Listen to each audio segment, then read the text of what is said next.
महाराष्ट्र राजपत्रित नागरी सेवा संयुक्त पूर्व परीक्षा 2024 प्रश्न क्रमांक 72 भारताच्या राज्यघटनेतील कोणत्या कलमात भारताचे नियंत्रक आणि महालेखापरीक्षक या पदाची तरतूद आहे? उत्तर आहे पर्याय 1 कलम 148.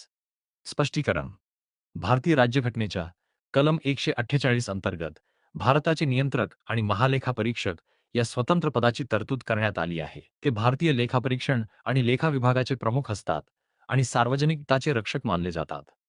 इतर पर्यायांची माहिती कलम 343 संघराज्याची अधिकृत भाषा हिंदी, कलम 266 एकत्रित निधी, कलम 248 संसदेचे शेषाधिकार.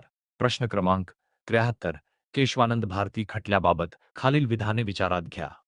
उत्तर आहे पर्याय 2 बी सी आणि डी. स्पष्टीकरण हे चुकीचे आहे. हा खटला 13 न्यायमूर्तींच्या खंडपीठासमोर चालला हे बरोबर आहे, परंतु त्याचे नेतृत्व तत्कालीन सरन्यायाधीश एस एम सिक्री यांनी केले होते. ए एन रे यांनी नाही. ए एन रे हे त्या खंडपीठाचा हिस्सा होते आणि नंतर सरन्यायाधीश झाले. बी बरोबर आहे. या खटल्याचा निकाल 7-6 अशा निसटत्या बहुमताने लागला आणि त्याद्वारे सर्वोच्च न्यायालयाने मूलभूत संरचना सिद्धांत मांडला. सी बरोबर आहे. या खटल्याने 1967 मधील गोलकनाथ खटल्याचा निर्णय बदलला, ज्यामध्ये असे म्हटले होते की संसद मूलभूत अधिकारांमध्ये बदल करू शकत नाही. डी बरोबर आहे. हा खटला भारतीय न्यायव्यवस्थेतील न्यायालयीन सक्रियतेचे एक महत्त्वाचे उदाहरण मानले जाते, कारण न्यायालयाने संसदेच्या घटनादुरुस्तीच्या अधिकारावर मर्यादा घातल्या.